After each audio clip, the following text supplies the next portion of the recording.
Welcome. I'm John Henry, Chairman of the Committee for the Republic. Tonight, David Stockman returns. Dave and Tom Hoenig are the two people that I trust the most when it comes to the Federal Reserve.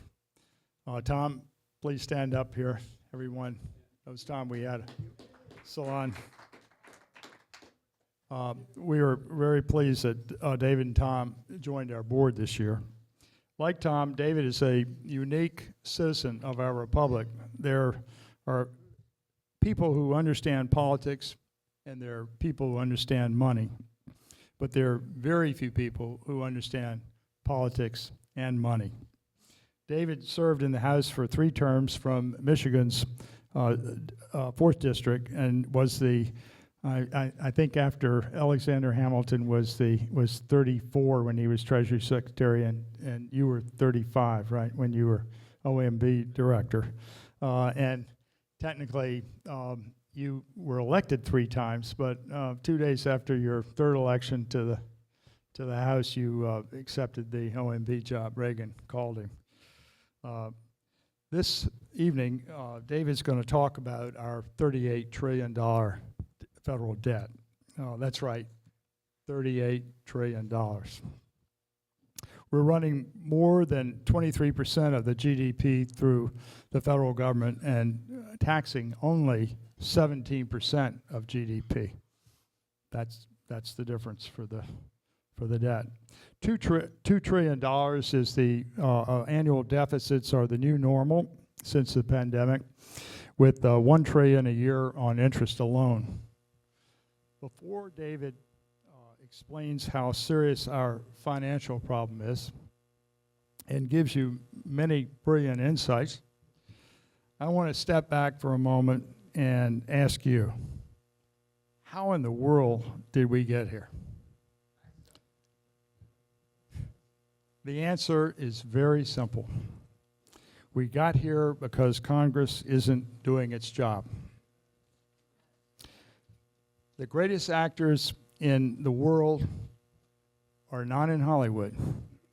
They're right here on Capitol Hill. Congress is not a co-equal branch of the government. The Constitution gives Congress 17 enumerated powers, more powers than any legislature in the history of the world. Congress has abdicated almost every one of these powers. Congress has abdicated its most important power, the war power, for 75 years. I was 2 years old when President Truman took us to war in Korea without a declaration of war. The United States now is fighting presidential wars around the clock in every part of the world. The price tag for our global military supremacy is fully loaded, $7.1 trillion. That's right, $1.7 trillion. Most of our annual deficit, and if you throw in interest, more than our annual deficit. We're following tightly in the footsteps of the British Empire. The Bank of England was created in 1694 to finance was it the 7 Years' War or 9 Years' War? I forgot. 7 Years' War against France.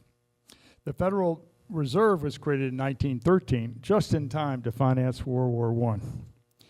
In January, David laid out a case for getting out of NATO. NATO and our Asian treaties are forever warfare state quagmires. Empire requires endless spending. Endless spending is the result of Congress's abject constitutional surrender to the White House.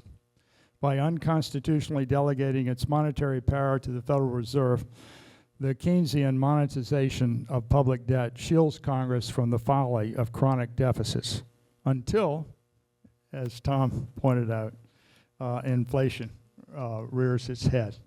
So, David, without further ado, I ask you to join me in welcoming David Stockman back.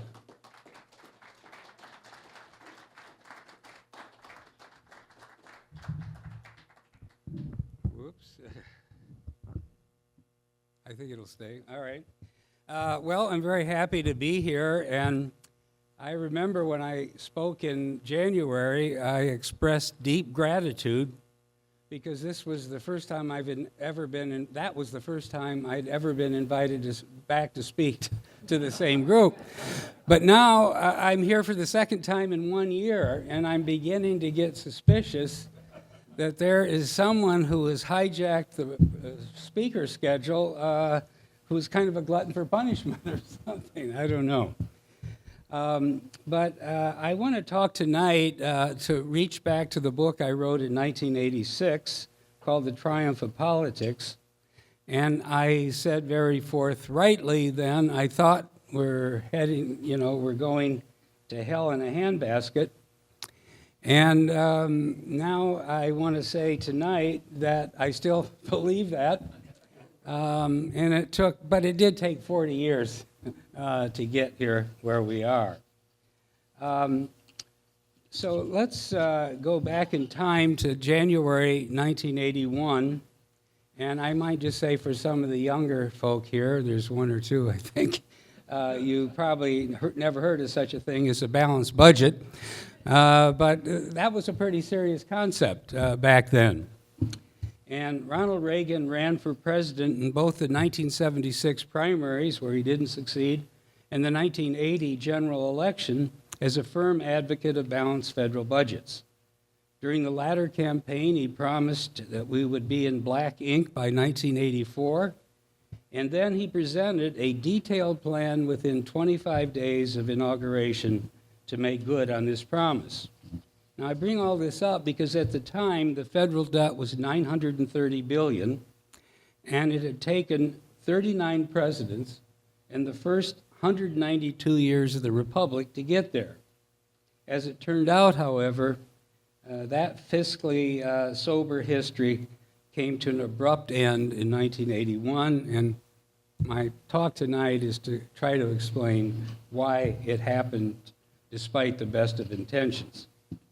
During the policy confusion of the Reagan years, fiscal rectitude vanished entirely, metastasizing ultimately into what is now Trumponomics. The latter, of course, is a flaming repudiation of the GOP's old-time religion of balanced budgets, sound money, and small government. Trumponomics is also, as we will see, the bastard progeny of the 1980s. The outcome from that disastrous pivot to raging fiscal profligacy has been the very worst imaginable.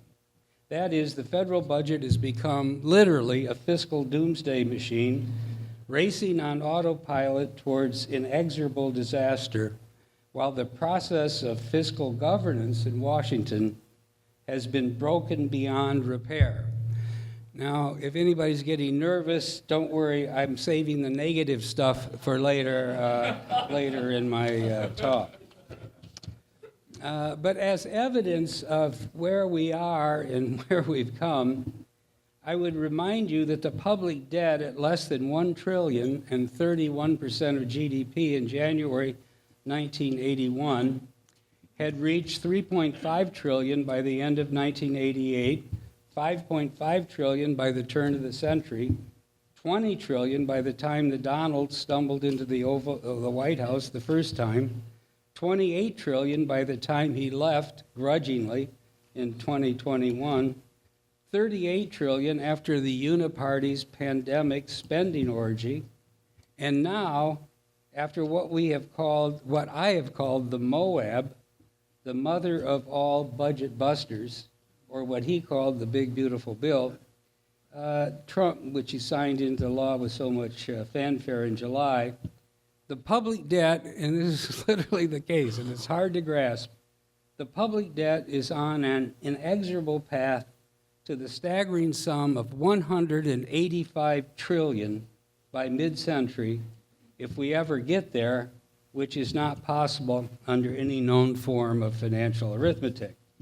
In other words, the grand American experiment in liberty and democratic self-government is likely to shatter in a financial disaster so cataclysmic as to make the demise of the Roman Empire appear to be a close call.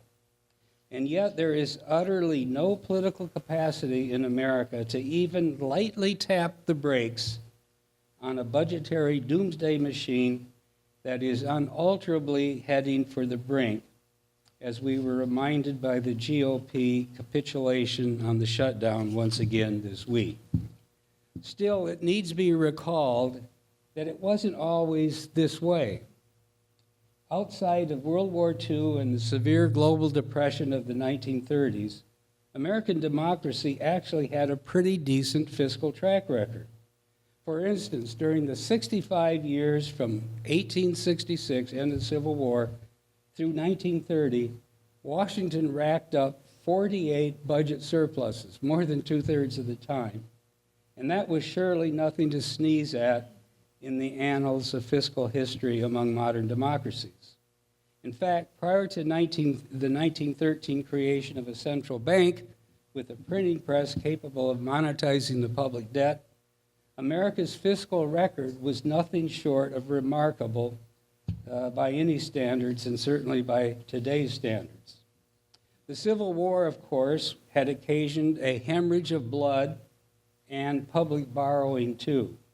By 1866, the public debt totaled nearly $3 billion, which represented almost 50% of estimated GDP at the time.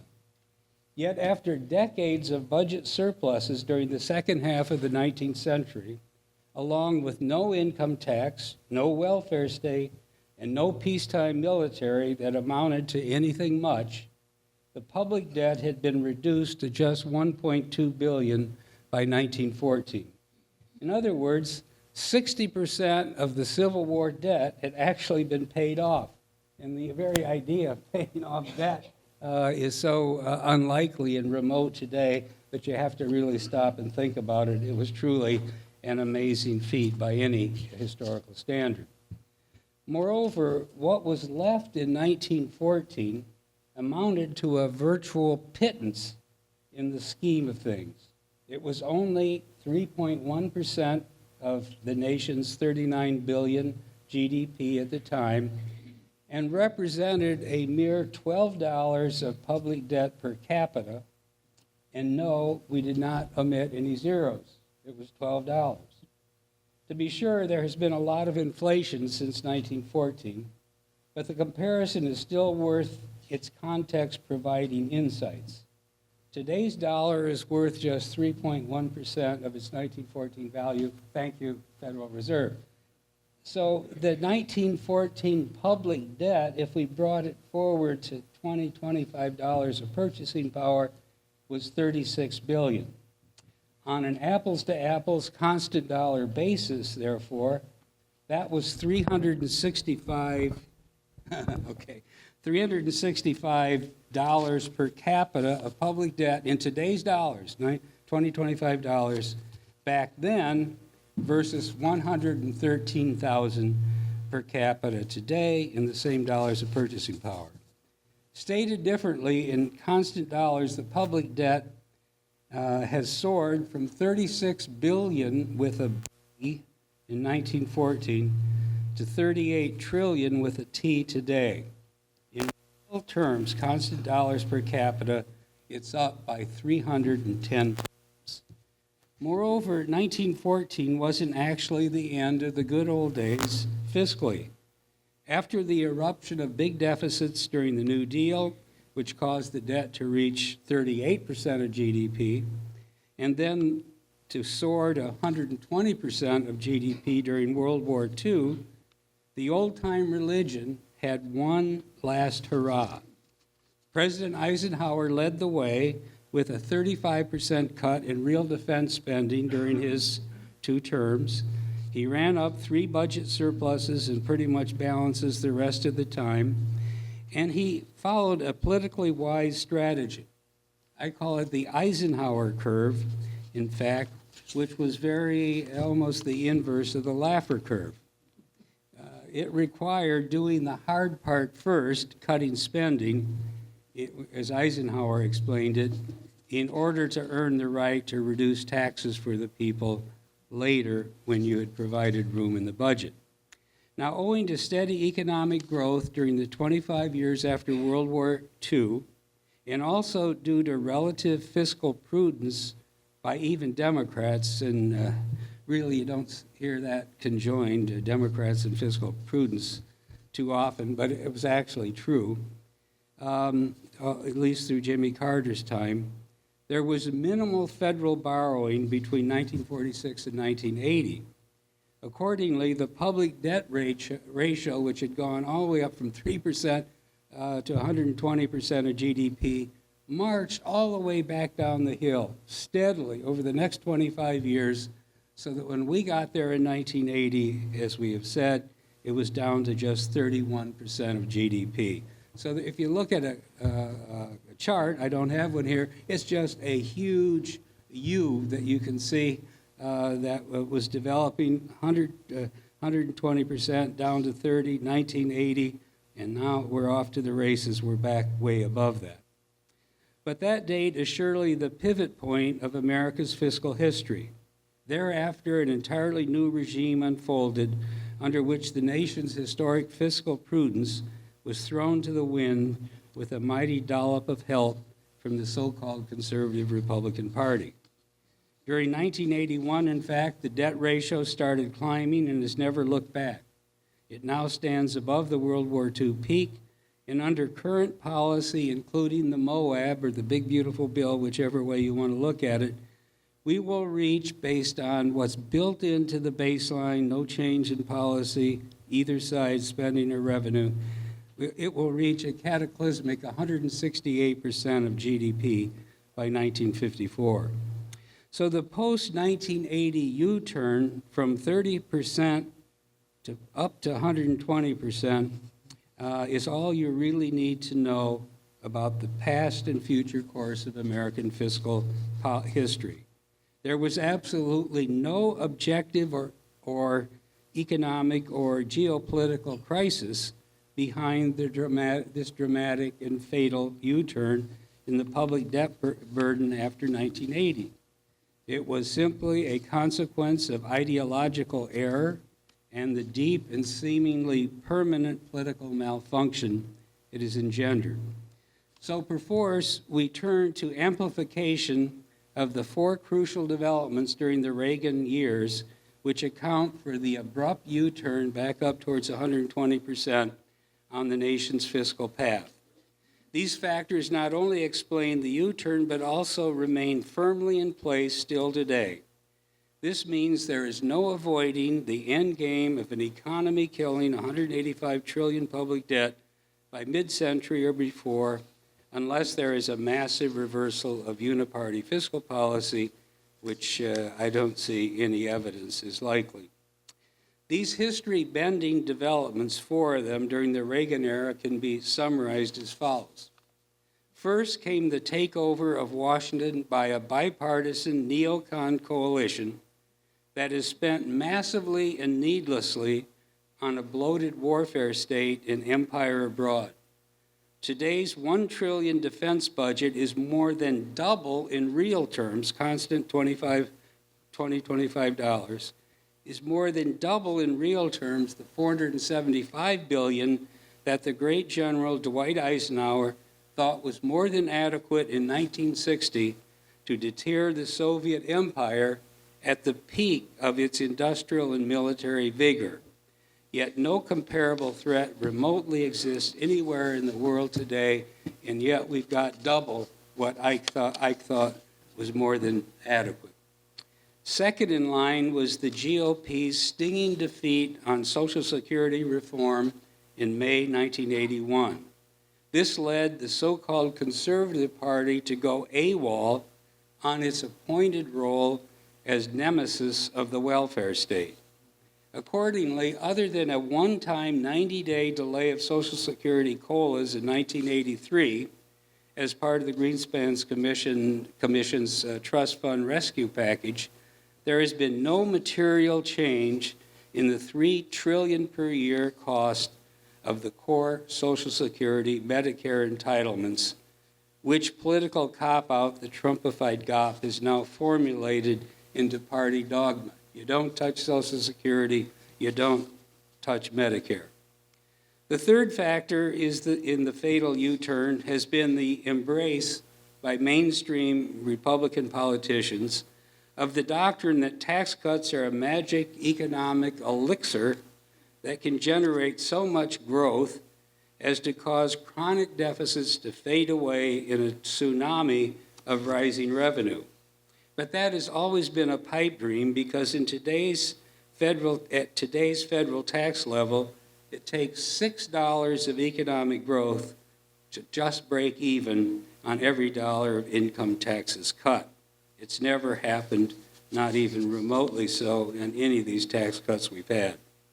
The fourth and perhaps most important factor has been the takeover of the nation's central bank by Alan Greenspan and his heirs and assigns, who installed Keynesian monetary central planning at the Fed. The consequent wholesale monetization of the public debt by a massive expansion of the Fed's balance sheet from $250 billion when Greenspan took over in 1987 to a recent peak of $9 trillion further euthanized the nation's elected politicians with respect to the folly of chronic federal deficits. And I might say we're in the big numbers realm here, but just that growth, 250 to 9 trillion at the peak, was 36-fold. During the same period, the GDP was up 6-fold. That's what happened between 87 and 2022.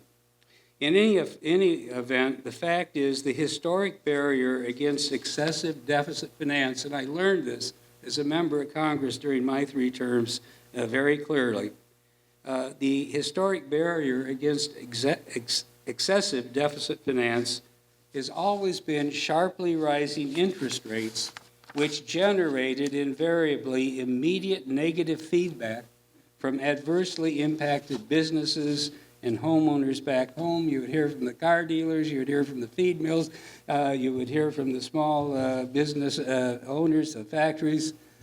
There was a feedback mechanism that told the politicians to stop borrowing because the people made it clear. Consequently, the Fed's systematic repression and falsification of interest rates after 1987, in effect, removed the one powerful political check that had kept U.S. fiscal policy on the straight and narrow. In fact, this is pretty startling, but if you look at the numbers from 2008 to the present, 80% of the time the federal funds rate has been negative in real terms after inflation. And that is the sign of a printing press that's running out of control. Before elaborating further on these drivers of post-1980 fiscal history, however, it first needs to be clarified that the aura of great economic success and prosperity during the Reagan era is largely a myth. More than anything else, it reflects favorable cyclical timing that transpired during the 1981-1988 years of the Gipper's term, and also the related decisive defeat over the 1970s double-digit inflation that was engineered by Paul Volcker at the Fed. Of course, his reward for the most successful stint at the head of the nation's central bank since 1913, which saw inflation fall from 14% in early 1980 to just 1.2% by the first quarter of 1987, his reward, of course, was to be fired by the Republican politicians in the White House at the end of his term several months later. In his stead came the once and former gold bug, Alan Greenspan, and that changed the course of history in a way that was not at all good, as we will amplify below. Still, we think debunking the record is important because there is a casual presumption among today's Republican politicians that the 1980s were a period of extraordinary economic performance, so therefore Reagan's policies couldn't have led to anything negative or untoward. In fact, the Reagan policies established the fiscal mold, a copiously funded warfare state, an ever-expanding welfare state, and consistently low taxes relative to GDP. Accordingly, we have basically been on an autopilot trip to fiscal disaster ever since. The truth, however, is that aside from Volcker's inflation victory, the Reagan years did not in any manner break out of the macroeconomic performance path that had been extant since the Korean War. Contrary to Republican oratory, compound annual growth rates for the real economy or real median household income or total private sector labor hours employed during the 8 Reagan years get no cigar whatsoever in terms of the outcome. In fact, relative to their performance metrics from 1949 to 1980, under the policies of Truman, Eisenhower, Kennedy, Johnson, Nixon, Ford, Carter, various all over the lot, respectively, the Reagan-era outcomes were actually slightly worse. Thus, economic growth, as measured by real final sales of domestic product, which is a stable number you want to use, it doesn't have inventory fluctuations, but the real final sales growth rate for domestic product at 3.4% during the Reagan years, the 8 Reagan years, was 10% below the 1949-1980 average of 3.8%. Likewise, real median family income growth of 1.1% per annum was 50% slower during the Reagan years than the 2.2% per annum average growth during the prior 3 decades. Similarly, the 0.7% per year growth of total labor hours employed was 70% lower than the 2.3% rate during the prior 40 years. In short, there was nothing extraordinary about the impact of Reagan policies during the 1980s, even as the legacy of the 4 policy errors has cast a dark shadow over the nation's fiscal future as we amplify further.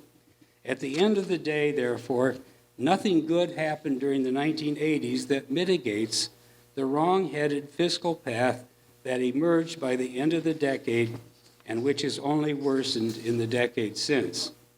Moreover, and contrary to perennial Republican rhetoric, this dramatic pivot was not due to the long arm of pre-1980 policy errors reaching back to FDR, LBJ, or even Jimmy Carter, nor was it attributable to any of the Dem administrations, Clinton, Obama, Biden, that came thereafter.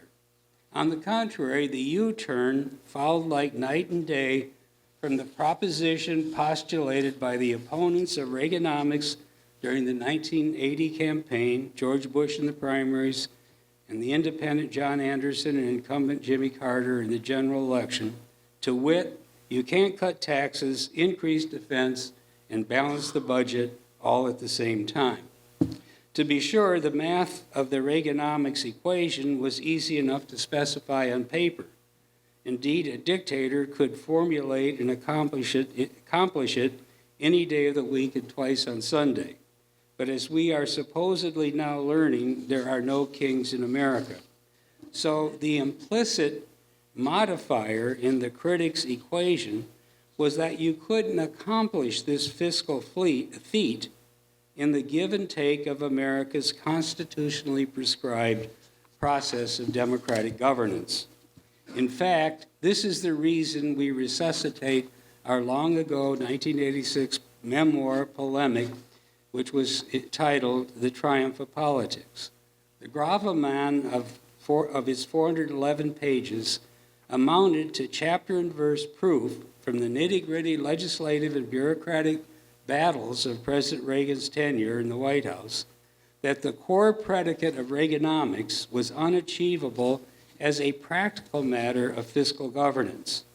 In a word, what the Reagan era actually proved was not that deficits don't matter, as Dick Cheney later so fatuously claimed, but that economy, society, and Constitution wrecking deficits are the inherent outcome of the GOP's post-1981 fiscal synthesis. That is, a platform that embraced the welfare state, the warfare state, rock-bottom taxes, and a pinch of easy money, too. We use the term post-1981 intentionally because the original Reagan fiscal plan, presented to a joint session of Congress in February 1981, did embody the correct math for reconciling sweeping supply-side tax cuts, big defense increases, and a balanced budget by 1984. But among other ambitious assumptions, the original Reagan fiscal math included a infamous magic asterisk, which represented additional annual savings of $44 billion per year, which was to come on top of the $64 billion of domestic reforms and cuts that were laid out in detail in the February 1981 plan. Despite what has become Washington propagated urban legend, there was no hidden trickery in the magic asterisk. The Reagan plan stated in plain sight that the $64 billion per year of itemized cuts, which were already shaking the rafters in political Washington, would presently be increased by nearly 70% via a second round of budget cuts and savings, quote, to be identified later. For one of doubt, moreover, it needs to be recognized that the initial $64 billion of itemized cuts itself embodied some pretty heavy-duty political lifting.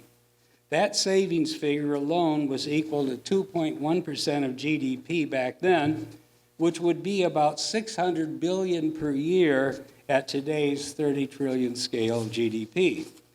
Likewise, the magic asterisk of additional savings implied cuts of another 1.5% of GDP, or $400 billion more per year at today's economic scale. That is to say, yes, even back then you could cut taxes, increase defense, and still get a balanced budget by 1984, but alas, only if you reduced baseline federal spending by what would amount in today's scale to $1 trillion per year of reductions, cuts, and reforms. Even then, the equivalent $400 billion per year magic asterisk was not a number yanked out of thin air. The proof for that, in fact, was famously detailed in the contemporaneous notes of my off-the-record conversations with Washington Post editor Bill Grider during the winter and spring of 1981. These became the basis for a bombshell expose called The Education of David Stockman, published in the Atlantic Monthly in November 1981. But the latter plainly showed that the second installment of cuts, this magic asterisk, pursuant to the magic asterisk, would take dead aim at the warfare state and the welfare state.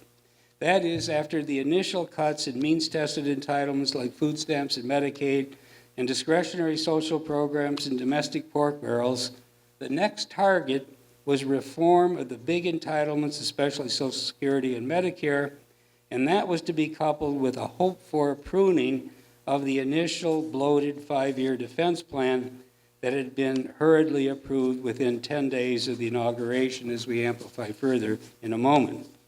Alas, neither of these magic asterisk savings initiatives ever happened, and in their quick demise in the halls of Congress and in the swamp of defense bureaucracies and defense contractors which suffuse the nation's capital, lies much of the explanation for the U-turn in the nation's fiscal condition after 1981. In fact, by May of 1981, the welfare state had decisively crushed the Reagan Social Security reform plan, meaning that not a material dime of welfare state savings has been obtained in the 44 years since. Likewise, by September 1981, the warfare state, embodied in the military, industrial, congressional, neocon defense think tank complex, had locked in a massive long-term defense spending top line. It was so ample and profligate that it literally snatched fiscal defeat from the jaws of victory represented by the end of the Cold War in 1991. The warfare state, of course, had left nothing to chance when hawkish Ronald Reagan came to town in January 1981. Indeed, hardly 10 days into the Reagan presidency, it was all over except the shouting in the form of a $1.46 trillion five-year top-line spending level for defense that left even the military contractors tickled pink.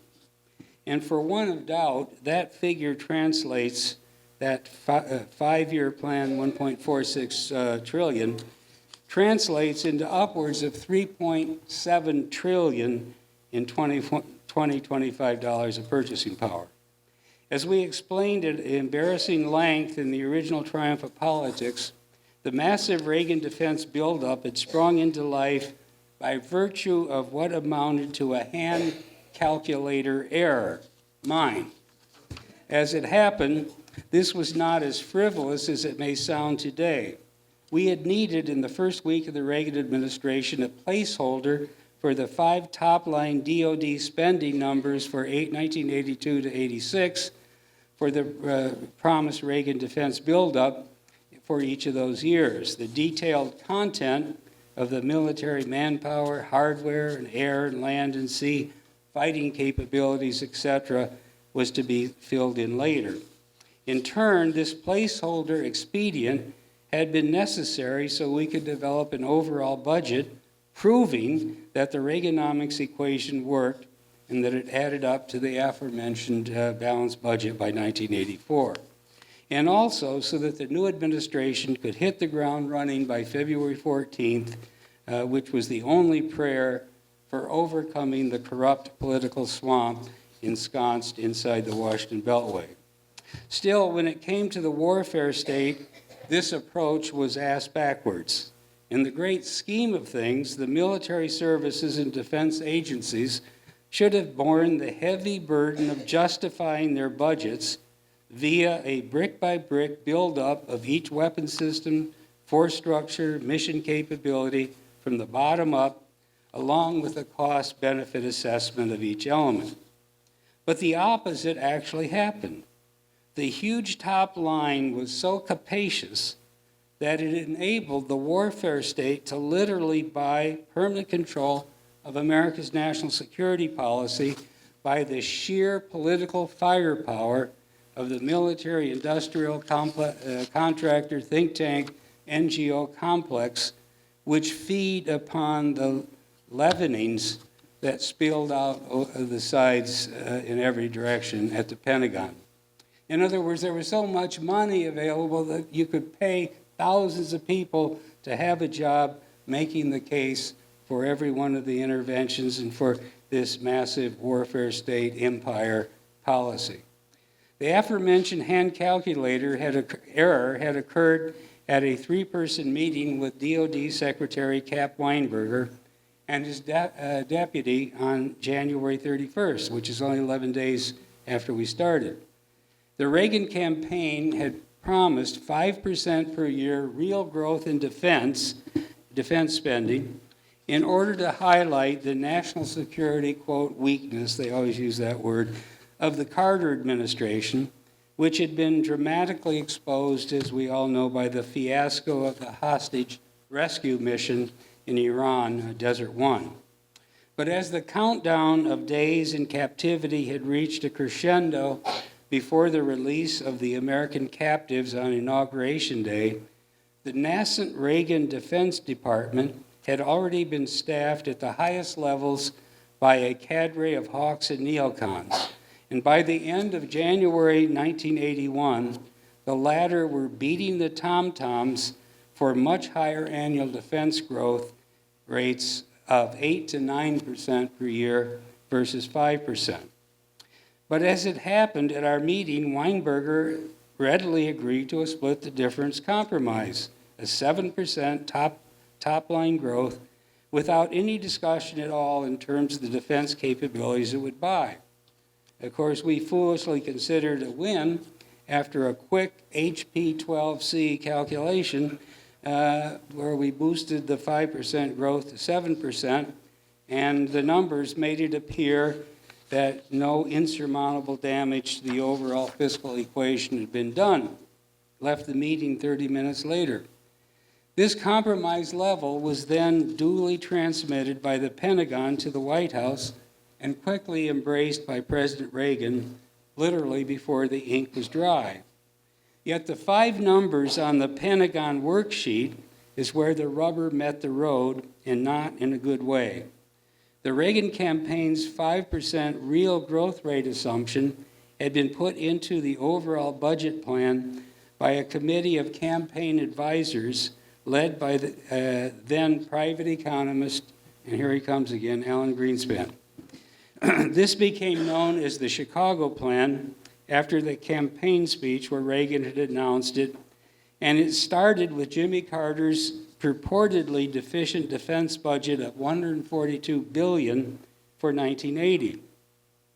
The campaign then projected defense spending at 5% per annum growth from that starting point, plus Greenspan's guesstimate as to the inflation rate for each year. As it happened, however, events had long overtaken Carter's $142 billion budget for FY 1980 by the time of our meeting at the Pentagon. In response to the Iranian hostage crisis, the Carter administration had added a supplemental that took DoD's budget to about $185 billion. Thereafter, the incoming Reagan team had added a further get well supplemental that raised the Carter figure for FY 1982 to fully $22 billion. Not 142, 222, big difference.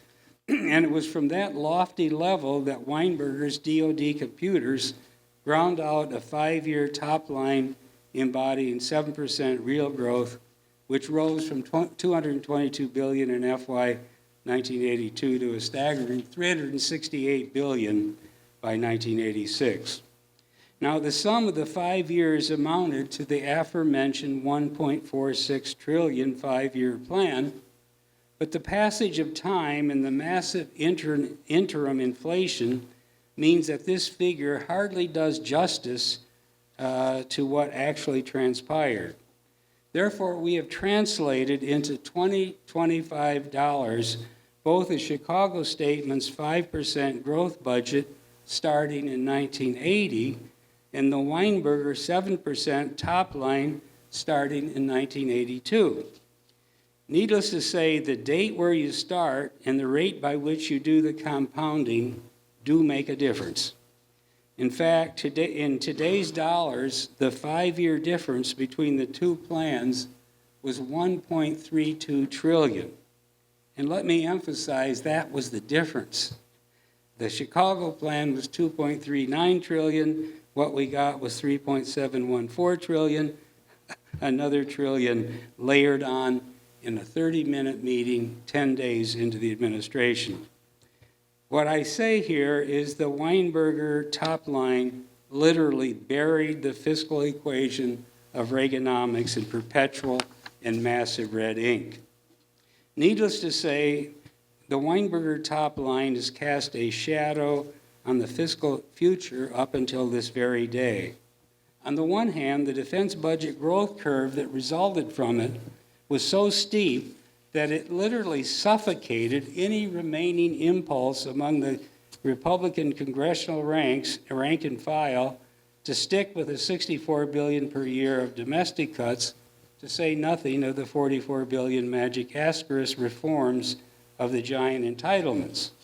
That is to say, the nearly impossible Reagan fiscal equation was essentially decapitated by the perception of the Republican rank and file that their hard-won and politically painful domestic spending cuts were not going to balance the budget at all, but were just being transferred to the DoD. Even more importantly, the Weinberger top line should have been completely abandoned when the Soviet Union disappeared into the dustbin of history in 1991. At that juncture, the defense budget had grown to upwards of $1 trillion, again in 2025 dollars, and could have easily been cut by $500 billion when the Soviets disappeared. Nevertheless, the Reagan levels survived mainly intact through the 1990s because most of the original $3.7 trillion 5-year plan had not been spent as advertised on countering the alleged Soviet nuclear first strike threat. That was the boogeyman of the time. The latter had always been a bogus neocon claim, and history clearly proves it now. Instead, the overwhelming share of this massive top line was allocated to conventional tanks and the 600-ship Navy and many new aircraft carriers and planes and missiles and sea and airlift capacity and battlefield command and control electronics, all capabilities that were ideally suited for wars of intervention and invasion in the Middle East and North Africa. The result was a gratuitous post-Soviet revival of the American empire and the forever wars that broke America's fiscal equation wide open, even as these capacities for global empire were utterly unnecessary for America's homeland security. After all, the forever wars and intervention that flowed from the Reagan-era warfare state, this massive thing that was built up by accident, were built upon the false foundation of NATO and the underlying theory of collective security and entangling alliances. So the consequent list of misguided interventions went on and on. Thus, the first Gulf War actually amounted to an irrelevant spat between Saddam Hussein and the Emir of Kuwait over directional drilling in the Rumalia oil field that straddled their border. But so fricking what, when you look at it in hindsight? This intervention had no benefit whatsoever to the homeland security of America, even if it did provide occasion for a CNN reality TV show about tank battles in the desert.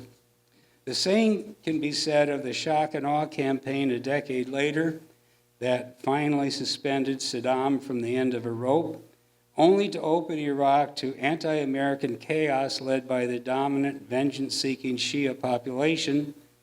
Ditto for Libya, Syria, Somalia, Afghanistan, Yemen, Lebanon, all victims of Washington-conducted or supplied military assaults that had absolutely nothing to do with the military defense of the North American continent. Yet all these foolish military interventions, and this is the key point, were possible without the legislative fuss and muss about what would have been massive defense spending increases to do all these interventions, because the conventional war-making capacity was already there. It had been bought and paid for by the errant Reagan defense buildup of the 1980s. In fact, the case for a true America First foreign policy that is returning to the pre-1948 status quo ante and a proper Fortress America military posture has powerfully strengthened during the last 3 decades, even as the Reagan-enabled warfare state has sucked America's fiscal capacity dry. The fact is, in the world of 2025, the only theoretical military threat to America's homeland security is the possibility of nuclear attack or blackmail in the form of a first strike capacity so overwhelming, lethal, and effective that an adversary could simply call out checkmate and demand Washington surrender. Fortunately, there is no nation on earth that has anything close to a nuclear first strike force that would be needed to totally overwhelm America's triad nuclear deterrent and thereby avoid a retaliatory annihilation of its own country and people if it attempted to strike first. After all, the U.S. has 3,700 active nuclear warheads, of which about 1,800 are operational at any point in time. In turn, these are spread under the 7 seas in hardened silos and among a fleet of 66 strategic bombers, all beyond the detection and reach of any other nuclear power. For instance, the Ohio-class submarines each have 20 missile tubes, with each missile carrying an average of 4 to 5 warheads. That's 90 independently targetable warheads per boat, and any given time, 12 of the 14 Ohio-class nuclear subs are deployed and spread around the oceans of the planet within a firing range of 4,000 miles. So at the point of attack, that just the sea-based deterrent amounts to 1,080 deep-sea nuclear warheads cruising along the ocean bottoms that would be needed to be identified, located, and neutralized before any would-be nuclear attacker or blackmailer even gets started. Even Russia's vaunted hypersonic missiles couldn't find and take out by surprise the U.S. sea-based deterrent. And that gets us to the heart of the case for drastically downsizing America's defense budget to a level that essentially reverses the great buildup of the $1 trillion warfare state during the 1980s. To wit, according to the most recent CBO estimates, the nuclear triad, land, air, and sea, will only cost about $75 billion per year to maintain over the next decade, including allowances for periodic weapons upgrades. So the core component of America's military security requires, and this is the key point, only 7%, remember 75 billion out of a trillion, 7% of today's massive military budget. Moreover, after setting aside $75 billion per year for the strategic nuclear triad, how much of the remaining $900 billion plus DoD budget would be needed for a Fortress America conventional defense? That is, in a post-NATO world, shorn of America's entangling alliances, foreign bases, and foolish overseas commitments, such as the utter folly of decreeing which Chinese political faction is permitted to rule Taiwan, or how the borders of Ukraine, created by the writ of Lenin and Stalin, would be partitioned among the warring faction of thieves that are domiciled there. The answer is a conventional defense of Fortress America would cost $400 billion. The strategic defense is $75 billion. Throw in a little more change, you got a $500 billion budget, half of the $1 trillion that we have today.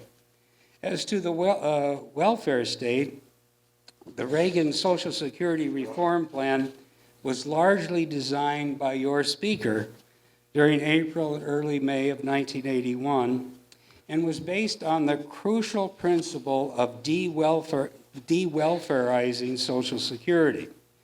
This was to be achieved by systematically eliminating, quote, unearned or non-actuarial benefits that had been grafted onto the system during the decades after its 1935 enactment, when payroll tax revenues were accumulating in full force, even as the rolls of newly entitled retired workers build up slowly. In effect, Congress had blown the system's initial reserves by grafting onto actuarial-based benefits such extras as early retirement at age 62, unearned spousal and child benefits, fulsome disability benefits at any age, and most importantly, and this is really big, massive unearned benefits accruing to each and every covered worker by virtue of the cataclysmic Nixon-era mistake of 1972. The latter had indexed worker earnings records for both inflation and also real wage gains generated by productivity increases. This was known as, quote, wage indexing, and it meant that the earnings record of a worker, for instance, who was working in 1941, who was retiring in 1981, would be inflated not just by the CPI alone during that entire period, but it would also be inflated for all the real wage gains above the CPI that occurred during the entire next 40 years. Needless to say, the payroll taxes collected in 1941 had been spent long ago under the pay-as-you-go Ponzi, that is Social Security, and most certainly the payroll taxes collected back then had not reflected the next 40 years of productivity-based real wage gains, which had subsequently materialized in the U.S. economy. So thanks to Nixon's determination to win a landslide re-election in 1972 by signing a hugely flawed Social Security bill in October of that year, which gave current retirees a 20% increase to offset inflation, and hundreds of millions of future retirees wage-indexed benefit entitlements that were not remotely earned or fiscally sustainable, the system was heading for inexorable collapse then, and it still is. To at least forthrightly address the fatal wage indexing error, the Reagan plan proposed a subtle way to degrade the damage over time, which was called freezing the bend points. Now, without getting into the weeds of Social Security jargon, this meant that an increasing share of a worker's falsely indexed or inflated earnings would fall in the 15% replacement bracket rather than the initial 90% and 32% tiers, respectively, which were applicable to earnings at lower wage amounts. Likewise, there was then and remains today no way to curtail the Social Security system at the heart of the welfare state without trimming early retirement benefits to 62-year-old workers, as the Reagan plan did by raising the penalty for early retirement from 20 to 45%, as well as a plethora of other goodies such as student benefits. Of course, all of these Reagan plan measures were prospective only, so not a single one of the then 36 million OASDI beneficiaries would have been affected. But that made no never mind to the Republican Senate. Said they, not only must you grandfather all existing beneficiaries, but you also must give at least a 10 to 20 year advance notice of any benefit changes to future beneficiaries. Yet with that démarche, within 4 weeks of its arrival on Capitol Hill, the Reagan Social Security reform plan was deader than a doornail, as attested by a resolution denouncing the plan in the Republican Senate, which passed 96-0. The rest is history, because no politician is going to walk the plank for a budget savings that will arise 2 decades down the road, even as the political wrath of those impacted will manifest itself in the here and now of the next election. And I had a pretty illuminating experience at that time with exactly this point. During the Social Security Reform Greenspan Commission in 1983, I ended up being the negotiator to get the final details of the plan put together, because we needed to close a very large gap. And the commission was heavily divided, and it got down to one man on the commission, which was Congressman Claude Pepper from Florida. Some of you may remember Senator Pepper. He was a New Dealer, actually voted for the Social Security Act 1938. He was then 88 years old, had a serious heart condition. And we got to the point where we said, you have 2 choices, and you're going to have to make the decision. You're the final vote. We could either add another month to the delay in the COLA, which will start next year, or we can begin to raise the retirement, this was 1984, or we can begin to raise the retirement age from 65 to 68 starting in 2004. And he sort of, clasped his heart and said, I'll take the latter. But in any event, the point about the whole Social Security fiasco was that ended right there. It never became clear for a long time any ability of the Republican Party to take on the welfare state. Now, I have a couple more points, but I can see I'm out of time, about taxes, but we'll take those in the Q&A. We can get to that. Thank you, David.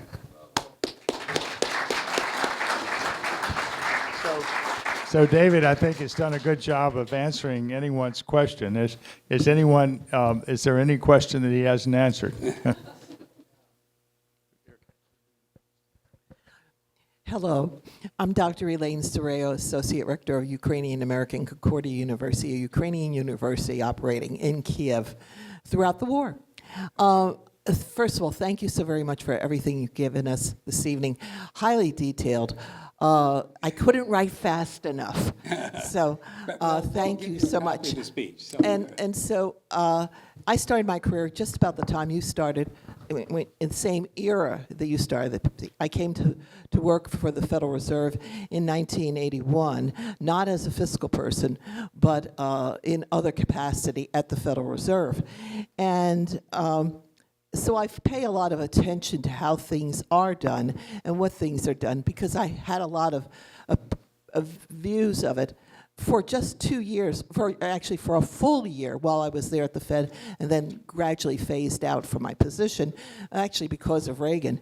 But what I'm asking is this. Recently, we saw in the news that Trump took extreme personal exception to the Canadians' about Reagan, who had been evidently, according to their quote, I don't know, Yeah. that he was against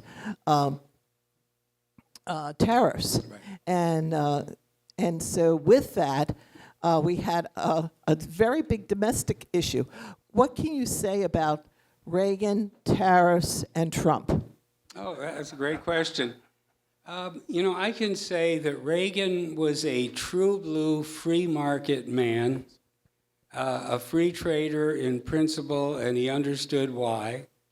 And most importantly, he got his education in the 1920s, learned the old-time fiscal religion and economics before Keynes wrote his book in 1936, and therefore really was solid on the market, whether it's the free market at home or free trade abroad. But he made any number of exceptions, which is what they were, ragging about, or Trump is trying to use, mainly because he got bamboozled several times. And I want to give a couple of anecdotes because I think it helps understand all this. The most important one was he put a 1.68 million per year cap on Japanese auto imports in 1981, which were flooding in the United States. And that was a quota, which is even in some ways more protectionist than a tariff. And so people say, well, that shows that he was practical and he did what needed to be done. No. What was happening is that the industrial state Republicans, and I'm not pro-Democrat, don't worry about that, but I'm always disappointed with Republicans, the industrial state Republicans, and there was a serious problem in the auto industry at that time. I was a congressman from Michigan. I voted against the Chrysler bailout, by the way, and they practically ran me out of the state, but that was okay. Had introduced on the Hill, led by Jack Danforth, a Republican, so-called moderate Republican from Missouri, a mandatory import quota bill that would have sharply rolled back Japanese auto imports. And so basically, the protectionists in the administration saw that coming, went around the back door, snuck around the back door with their Japanese colleagues and said, we have a proposal for you. If you would agree to, quote, voluntarily limit your exports to 1.68 million a year, we think we can quash this Danforth bill on the Hill, but if you don't, you're going to get something worse. Now, okay, you might say that's politics, but when they came to the president to explain what had happened, it was, Mr. President, we have good news. The Japanese came to us and voluntarily agreed to reduce their imports of autos. And he said, oh, swell, swell. He said, swell, that's great. So that's how we got the quotas on autos. He had a bit of a weak spot for national security, so they told him that on the semiconductors, there was a tariff on semiconductors. They told him, we're going to lose our industrial base, our semiconductor base. It's going to be taken over by the Japanese, and so you've got to do something. And so he made a national security exception. But the interesting thing was, at the time, we had 58,000 troops in Japan, and Japan was surrounded by the Seventh Fleet. So the idea that the Japanese were going to do something nasty to us with their semiconductor industry was ridiculous. But, they got to him through national security. And the worst one was quotas on steel imports. Now, I'm about as rabid a free trader as you can find, but I have to confess, I negotiated the quotas on steel imports in 1983. But the reason I did it was that there were, the Secretary of Commerce at the time, Mac Baldrige, was a ferocious industrialist from New England, a protectionist through and through. And we also had Drew Lewis, who was Secretary of Transportation, a big politician from Pennsylvania, and he was also, we got to save the steel industry. So at a point in time where the thing was coming to a boil, and Mac Baldrige was on a global trip of goodwill, promoting business, I convinced Reagan to let me negotiate the quotas because we had to get it done, and the main man wasn't here. So I came up with what I thought was a clever scheme that was so full of loopholes that, it was like a block of Swiss cheese, so that we could claim we'd put on steel quotas, put Baldrige and Lewis out of business, and not harm the economy very much. Now, as it turns out, that's basically what happened. So if you look at the overall record, it was mainly, overwhelmingly one of free trade. Even when he departed from that, it was only under duress, or he was tricked, or national security. And he never would have said big, beautiful tariffs or had any of this kind of protectionist nonsense. And here's the big thing, Reagan was really an anti-statist. And if you're going to have managed trade, which is what Trump wants, okay, he's the CEO of the $30 trillion American economy. He's going to dash around the globe, making deals, helping this industry, helping that industry, getting the Japanese to commit to $500 billion worth of investments. Who knows what they are, how you're going to track it, whether it'll do any good or not. Reagan would never have embraced any of that. That's not the job of the government. That's not the job of the president. It shouldn't be done from the Oval Office. That's what the free market is all about. That's what business and enterprise is all about. So you couldn't get a starker contrast between the right-wing statist, which is really what Trump is, and a true free market liberal, which is what Ronald Reagan was. And yet here we have Trump the other day saying, Reagan was pro-tariff, and I'm following his footsteps. It's complete nonsense.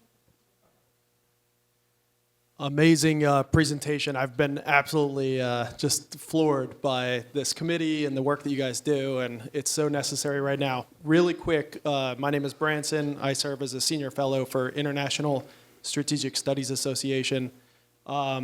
I don't hear a lot of talk about the Clinton administration balancing the budget. So I'd like to kind of address your perspective on that, how that happened. But also in perspective of where we are now, where we have wealth accumulating very quickly up into trillionaires. With this recent thing that just happened with Musk giving himself the $1 trillion by putting 1 million robots potentially on our streets and potentially with voting rights at some point if we don't do something about it. And of course, Thiel giving his dissertation in San Francisco about the morality of AI, and if anybody is against AI, well, they're immoral, and his role in this administration and funding it. So amazing honor to be here with you, though, sir, and thank you so much for that Clinton administration. How the balance budget. Okay, first of all, that sounds like another whole meeting, your question. But you have to give the Clinton administration credit because he was trying to be a new Democrat, remember, and we're not as bad of big spenders as the Reagan Republicans had said. But he had some very fortuitous timing. 1 year before he was sworn in, the Soviet Union disappeared from the face of the earth. defense spending, at least for a while during that decade, before we got into all these interventions, actually fell in real terms quite substantially. That's the first thing. Secondly, they didn't do much added domestic spending. They reformed welfare, AFDC, and so forth. But most importantly, we had the technology boom of the 1990s, which I think was fueled by the Fed, but that's another whole discussion.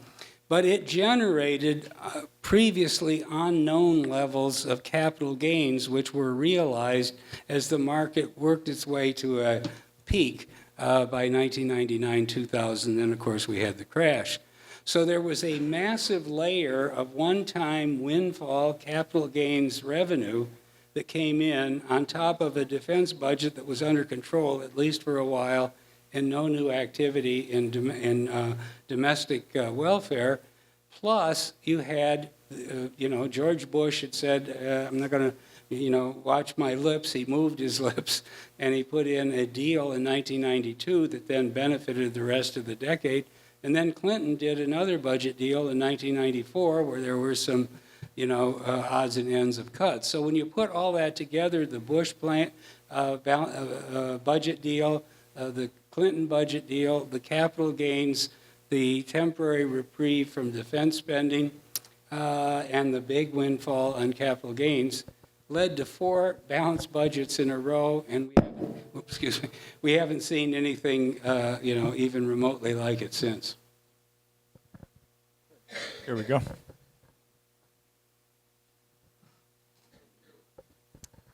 Thank you, Kurt Levy.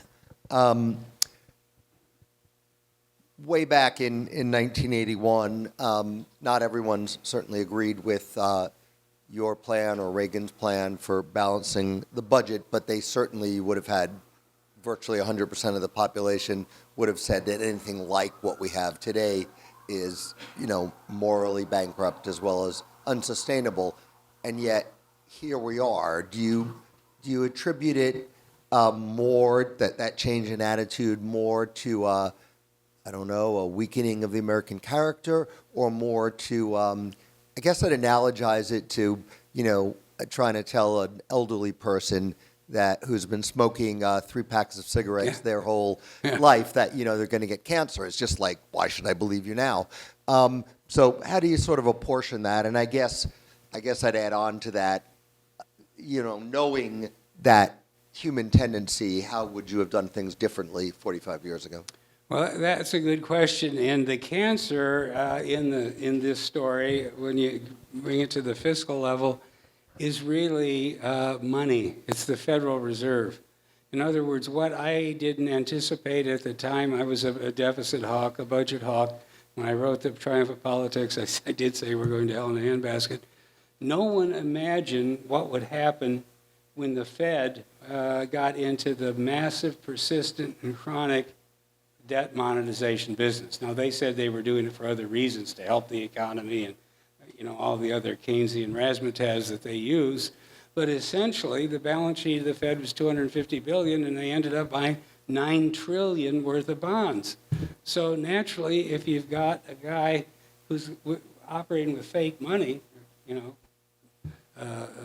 fiat credit, buying up $9 trillion worth of bonds over a 25-year period, that changes the whole market equation, supply, demand, yield, and its impact on the economy. So what the answer is the Fed delayed the day of reckoning for about 25 years by printing all this money until suddenly they went off the deep end in 2020 during the COVID pandemic crisis, and they really, start buying 120 billion bonds a month, and incited a 40-year high inflation that scared the hell out of even the people on the Fed, and they've had to back off. They shut down the printing press. They're not buying any bonds now. They were actually selling and shrinking. They're going to give up on that.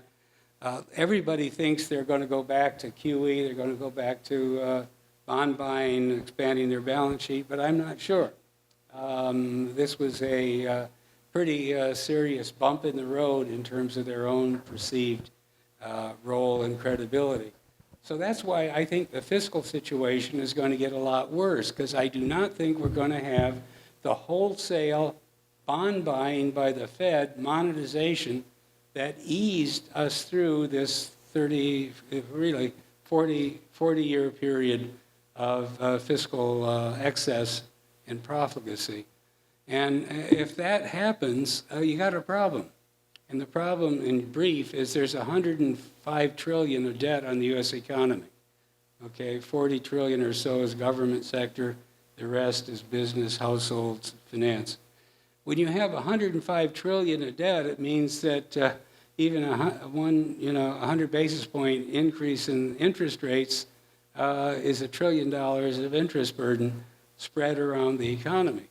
I don't think our economy can function well, can cope well with rising interest rates, but that's exactly what's going to happen if the Fed doesn't start the printing press again, because they're doing nothing about the borrowing. And, you've got I was going to talk about it, but I ran out of time. You've got a bad cycle where the debt now, as we were talking about, it's 40 trillion effectively. 38, and it'll be 40 shortly. 40 trillion of debt with interest rates that are even now just becoming positive in real terms.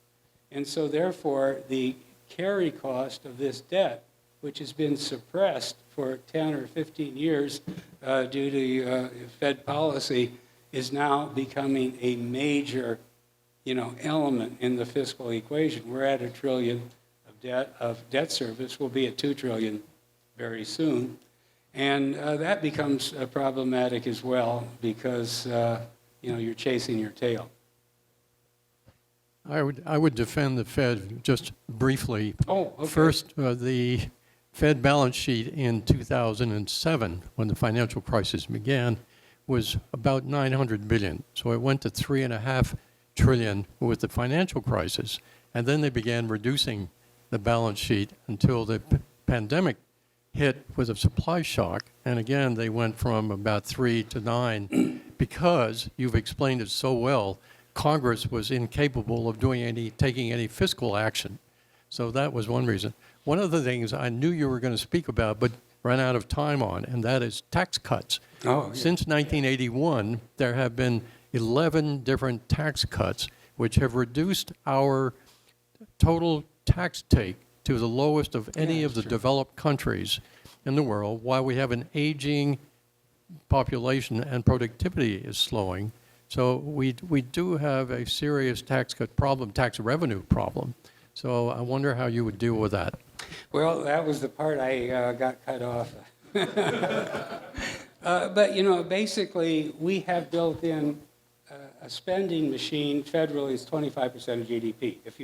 25% of GDP, if you account for the welfare state, the warfare state, a little pork barrel here and there, some social programs, and this ballooning level of debt service.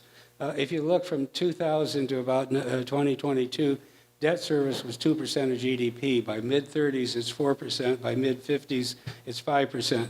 Now, there's no way that you can hold the budget down when you got 100 million retirees, only 65 million today, 100 million a couple decades down the road, and debt service is going from 2% to 5%, and you got everything else. So we're objectively running a policy that says we spend 25%. We have a tax policy that says we take 17%. We have a built-in structural deficit of 6 or 7%, and an economy that maybe grows at 1 to 2% if we're lucky, because there's so much debt, so much speculation, so much other dislocation. Now, how did we get to the 17%? That's the kind of part that I missed that I think is important to understand. Because the Republican Party, the Republican Party is merged together two different political impulses.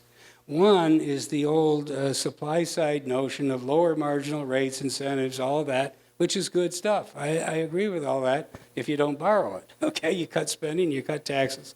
That's what my position in the Reagan administration was. So there was that impulse that a lot of conservative Republicans understand, support, lower the marginal rates, incentivize people to work, to take risks, to save, to invent, to innovate, etc. But there's another whole wing of the Republican Party that says we got to get Catholic America, blue-collar America, redneck America, if you want to use that term, into the fold. So we got to do stuff that's very pro-family.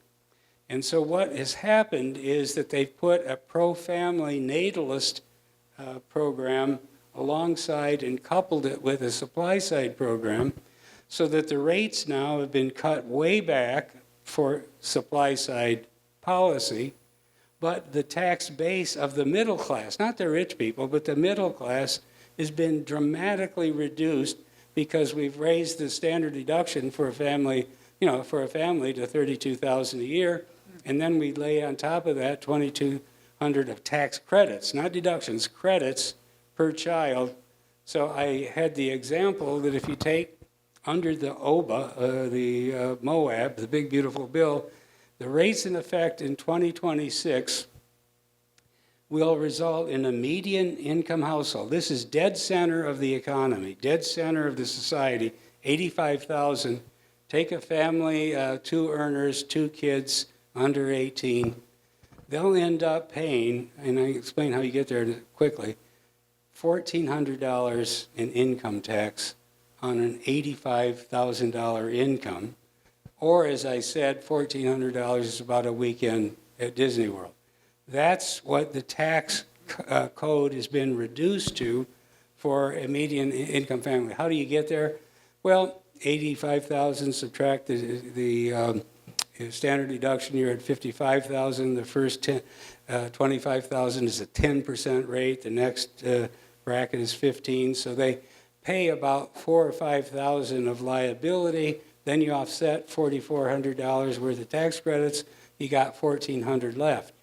Now, you're basically telling the middle class that they can have a 25% of GDP budget on a 1.3% of their income tax. Okay, it doesn't work. Now, I know there's Social Security, so I threw that in, 7.65%.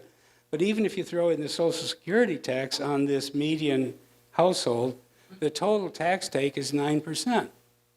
Now, you do have a 23% of GDP government, and you have at the dead center of the households of the voting public, people paying 9% at most, including everything, and that's at $85,000. There's actually 50 million taxpayers pay no income tax, and another 10 or 20 million that pay almost nothing. So what has happened, I don't think it was deliberate, but in the merging together of 2 different political strands and ideas, you've basically massacred the tax code. I mean, how in the hell can you run a government when you're telling the median income household, right in the dead center, your taxes are basically a weekend at Disney World? Well, that's where we are. Maybe it's Disney World policy that we're actually doing. We have Yeah, I know. Hi, David. I'm still here, and there was a biography of me. That's amazing. My name is Owen Ullman. You're probably familiar with the Committee for a Responsible Federal Budget, a nonpartisan group that publishes very common sense suggestions for revenue increases, spending reductions to sort of get the budget back at least closer to some balance. A lot of the ideas make a lot of sense, and I think the American public might go along with, like, for instance, raising the cap on Social Security payroll taxes, maybe tweaking Medicare and Social Security benefits for the very upper income groups. Even things like, as you know, the gasoline tax has not been raised since 1996. And you could even say, a very small increase and maybe eventually increase it at the rate of inflation. You can go on and on. There are a lot of proposals. The defense budget could be kept to, say, 1% above inflation, or maybe even 1% below inflation and still rise. Do you think some politician, maybe a charismatic politician of either party, could make that argument, saying the security, the economic security of our future is at stake, and we really need to make some of these common sense changes, because incremental changes with compounding changes the debt outlook very dramatically, as you know, over 5-10 years. Is there someone out there who can make that argument? Well, I think the short answer is would that it were, but the actual answer is as time passes, it becomes more and more unlikely. Let's go back to the late 80s. There were a lot of Democrats like Senator Bill Bradley, and there was a whole group that were, they had a route, they were fiscally responsible. They had different ways of getting there, and they were more, on the income distribution side than some Republicans would be. But they were really willing to do something, do stuff, take risks, endure political cost, and talk about the issue. But that was 1987, 1988. Then by 2013, we had the commission. Which commission was that? It was one of them that came up with a plan in late 2012, I guess it was presented to Obama. And, didn't go anywhere. And that, again, was this sort of idea of a little bit of this, a little bit of that, a mix, bipartisan. Now we're 10, 15 years later, and we have a Republican dogma now that says don't touch Social Security, don't touch Medicare. The Democrats are such demagogues that if you do touch it, they'll come out and try to fry you alive politically. So that whole welfare state is off the table. The warfare state should be on the table, but there is so much money flowing out of $1 trillion defense budget. Contractors have a real interest in their PACs and paying off their local congressmen because there's a tank plant here and there's a missile plant somewhere else. And then if you look at the Beltway, it's just littered with think tanks and research institutes that are basically fed one way or another out of the DOD budget or the State Department or the Institute for Democracy and all the others. So there is so much money going into bribing people and brainwashing people coming out of this massive warfare state that I don't think we get that stopped. So if you don't do welfare, you don't do warfare, you have a tax policy that is basically exempting 80% of the public from feeling the pain of all this spending, I think it's a doomsday machine. So, David, I think you answered every question that anyone could conceive of. Oh, we have one more. So a quick question. We got 2 minutes, and so do a short question. So you were talking about the profligacy of the Fed in terms of printing money to sort of spread the wealth, if you'll pardon the expression, under the circumstances. What about some criticism for Richard Nixon's administration and the fact that, the current administration is unilaterally engaging in rescissions? Doesn't that stem from a bill that this administration thinks is unconstitutional, but sort of flipped the budget on its head? What used to be a ceiling in terms of spending became a floor in terms of spending, and then taking us off the gold standard. Well, yeah, I think all of that. Nixon was really a bad guy as far as I'm concerned. I started on Capitol Hill in 1970, and the first thing that I had to work on was, I worked for John Anderson, who some of you may remember, was the War Powers Resolution. And we felt, we were very optimistic and idealistic then. We felt if we'd only passed the War Powers process, if we only passed the War Powers Act, presidents would not be able to do what Nixon was doing at the moment, bombing Cambodia with no, authorization, declaration of war, or anything else. Well, here we are. Look at how many forever wars we've had since 1972. I mean, they don't stop. We have a War Powers Resolution. It's got all kinds of procedures in it, but it doesn't get enforced, or there's so many loopholes in it that they work around it. The same way with on the fiscal side. The big thing that came out of Nixon, of course, you remember what he was doing. He was impounding money that had been appropriated because he had some guys at OMB, Cap Weinberger, actually. In his first incarnation, he was called Cap the Knife. And in the second incarnation, he was Cap the Spender. But in any event, they were trying to stop the bleeding, and he impounded all this money, and it went to the Supreme Court, and they lost. And then Congress passed the Budget Act to finally get a process in place that was supposedly going to help us implement fiscal discipline. Well, they don't even pass budget resolutions anymore. Okay, I mean, what are you going to do? Arrest them? So they ignore everything. It's just, letting the system drift until some large immovable object is finally encountered. So, Nixon, I think in many ways Nixon started. I mean, when you shut the gold window and when you turn the Fed loose, I'm sorry, to run the printing press and become, the economic czar of the economy, which it really is, you were heading down a path that is, where we are today.